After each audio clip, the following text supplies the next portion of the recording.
L'opposition malienne apporte son soutien aux forces armées. Pour ce faire, ils étaient nombreux hier dans les rues de Bamako. Tous dénoncent des détournements de fonds destinés à l'armée. Vous en saurez plus tout à l'heure. Au Burkina, c'est le réseau national de lutte anti-corruption qui dénonce. Il passe au pays fin le procès sur les présomptions de fraude dans le recrutement d'agents de la CNSS. Hier, lors d'une conférence de presse, Lorraine Lac a parlé de malversation. Des détails dans ce journal. C'est connu, Habib Jimli est le Premier ministre de la Tunisie. Le candidat d'Ennahda est chargé de former le nouveau gouvernement. Tout de suite, on vous en dit plus. Bonjour et merci de suivre le 12h50 de LCA, la chaîne africaine. Commençons par ce drame survenu ce jeudi à Bobo-Dioulasso. Il s'agit d'une dame qui a trouvé la mort alors qu'elle se trouvait dans un taxi. Ce taxi a été la cible de tirs de sommation de la police. Son conducteur aurait refusé de se soumettre au contrôle de police. C'est pourquoi les forces de l'ordre ont tiré afin de l'obliger à obtempérer. C'est ainsi que la dame passagère du taxi a reçu une balle. Nous y reviendrons dans nos prochaines éditions. À Bamako, la place de l'indépendance a réuni hier des milliers de personnes. Sur initiative de l'opposition, ils sont venus exiger de l'État de meilleurs équipements pour l'armée malienne. Les leaders de l'opposition malienne, comme Modibo Sidibé, étaient en tête de la marche. Les manifestants ont dénoncé l'inaction de la force française Barkhane sur le terrain. Ils scandaient tous que pour une armée plus efficace, il faut qu'elle soit bien équipée. Et le chef de file de l'opposition parlementaire d'affirmer que c'est la corruption au sein de la Grande Muette qui explique cette défaillance de l'armée. Parlons maintenant de partenariat. Au Burkina Faso, des partenaires techniques et financiers ont été reçus hier par le Premier ministre. Il était question de comment rendre le partenariat entre la Troïka et le pays plus efficace. Ils en ont profité pour encourager le gouvernement à consolider sa démocratie. Benjamin Kwame et Constantin Sieda. Les membres de la Troïka, composés désormais des Nations Unies, de l'Union européenne et de la Belgique, veulent rendre le partenariat entre eux et le Burkina Faso plus efficient. Avec le chef du gouvernement burkinabé ce vendredi, il s'agissait de faire connaître la nouvelle composition de la Troïka, mais aussi partager avec lui les messages d'encouragement et de soutien dans ce contexte de terrorisme. Cette Troïka est composée par l'Union européenne, par la Belgique et par les Nations Unies. On a aussi le deuxième point, et ça fait partie vraiment d'un dispositif, comme je viens de dire, que nous avons pour engager avec le gouvernement afin que nous contribuions à la coopération de la manière la plus efficace, basée sur ce dialogue qui est devenu une tradition. Les messages qu'on avait à partager dans le cadre de cette coopération, on avait 3 messages qu'on a partagés. Le premier, c'est le message d'encouragement. Dans le contexte que nous connaissons, à encourager le gouvernement, à encourager le peuple burkinabé à consolider sa démocratie. Et pour ce faire, il faut renforcer l'état de droit dans le pays, ce qui passe par la préservation de la liberté d'expression. On a juste regardé des aspects très importants dans le renforcement de l'état de droit. C'est protéger les droits du tout burkinabé et aussi à préserver l'espace pour la liberté d'expression. Le contexte du terrorisme est là, mais cela ne doit pas détériorer le climat des affaires, souhaitent les membres de la Troïka. C'est pourquoi ils demandent que chacun adopte une posture d'urgence, rende flexibles les actions pour préserver les acquis du développement. Le contexte difficile de l'insécurité que nous connaissons nécessite quand même qu'il y ait une adaptation, qu'il y ait une flexibilité.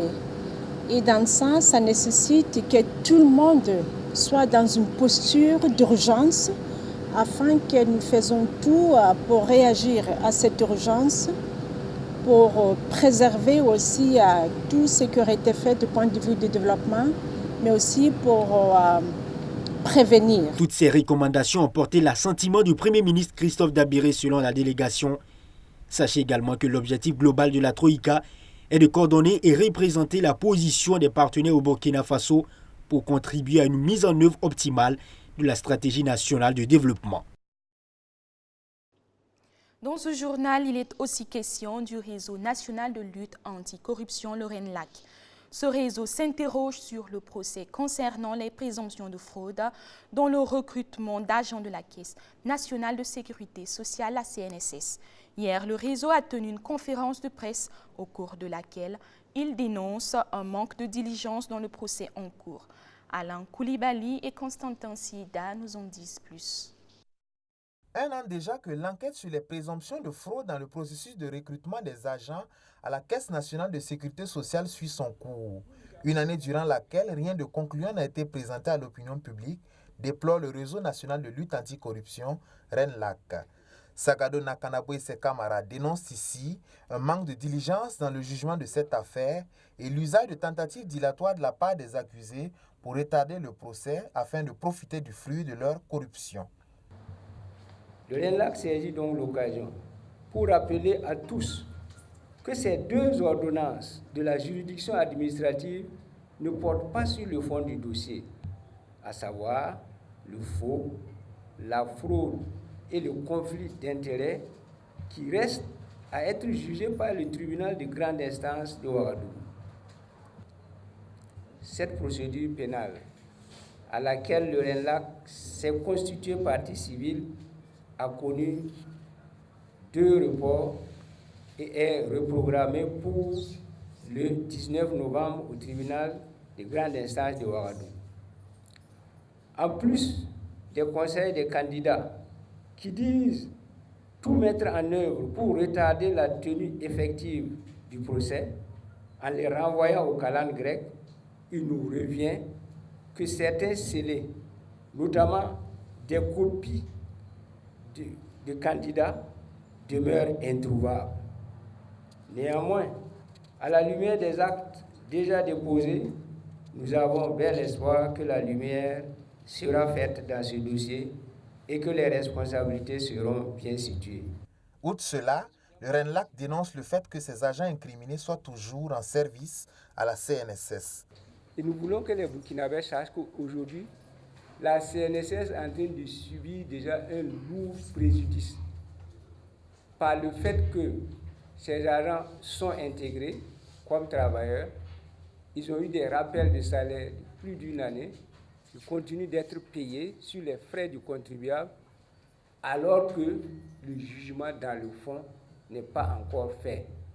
Alors qu'il y a des gens qui ont usé de certains stratagèmes pour avoir des libertés provisoires, alors que, constatant les faits, mandat de dépôt avait été déjà décerné contre eux. Le prochain procès est prévu pour le 19 novembre, où le RENLAC souhaite voir la lumière éclater sur cette affaire. Au Nigeria, au Niger et au Bénin, ces 3 pays s'unissent pour lutter contre la contrebande. Pour ce faire, ils ont décidé d'un commun accord d'une patrouille pour surveiller leurs frontières communes. C'était au cours d'une importante réunion des ministres des 3 pays au siège de la CEDEAO. Cette rencontre s'est tenue le jeudi dernier. L'objectif de ces mesures de surveillance est d'éradiquer les biens de contrebande comme le riz et le pétrole qui se développent le long de leurs frontières. Parlons à présent de politique. En Tunisie, Habib Gemli va former le prochain gouvernement. Il est perçu comme un proche du gouvernement Ennahda qui a remporté les dernières législatives. Il a 2 mois pour constituer son équipe. Celle-ci devra refléter l'alliance entre Ennahda et Kalb Tounes qui forme aujourd'hui la nouvelle majorité appelée à gouverner la Tunisie. Des Tunisiens nous disent qu'ils pensent de ce renouveau. Je vous invite à suivre.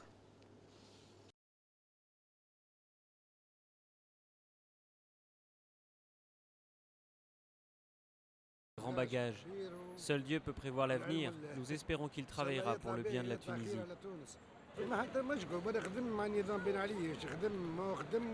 Il n'y a aucun problème, même s'il a travaillé avec Ben Ali, il n'a pas dépassé les limites de ses fonctions. Il a fait du bon travail. Ce n'est pas parce que l'on a travaillé avec Ben Ali qu'il faut commencer à douter de tout.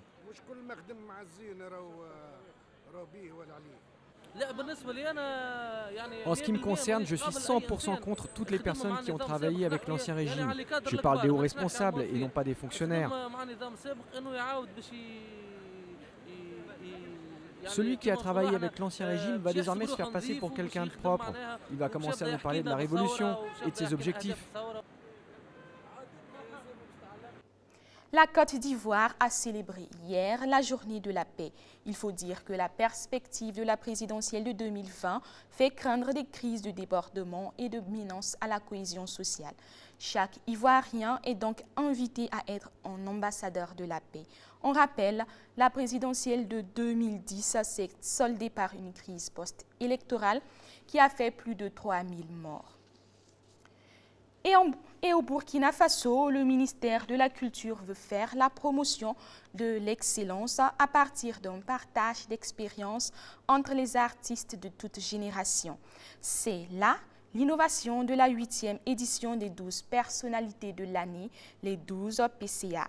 Elle se tiendra le 31 janvier prochain à Ouagadougou. Ahmed Nanima et Bassirou Sawadogo étaient présents à la conférence de presse tenue hier à Ouagadougou. Suivez plutôt. Une société amère, où l'on court vers l'éphémère, où les valeurs humaines deviennent de plus en plus maigres. La 8e édition de distinction des 12 personnalités culturelles de l'année, les 12 PCA, prévue pour se tenir le 31 janvier prochain, a fait l'objet d'une conférence de presse à Ouagadougou. Le thème choisi pour cette édition est la transmission qui est l'innovation majeure. Cette année, nous avons pensé à un thème très pertinent qui est la transmission. C'est la première peut-être fois qu'on verra sur une même scène et de façon alternative des artistes d'un certain âge et puis surtout d'une certaine expérience collaborer avec les plus jeunes qui ont également une expérience et qui ont leur style à eux, qui ont leur rythme à eux, qui ont leur façon de communiquer également, qui ont également leur façon de se présenter, de s'habiller. Donc c'est cette fusion qu'on veut créer, c'est cette transmission qu'on voudrait créer à travers cette 8e édition. Selon l'initiateur de l'événement, le concept 12 PCA s'explique par le rôle joué par chaque acteur culturel pour la bonne marche de la société burkinabé au cours de l'année. Les 12 PCA, c'est les 12 personnalités culturelles de l'année. Personnalité 12 d'abord, pourquoi 12? Tout simplement parce que tout au long de l'année, l'année d'abord comporte 12 mois.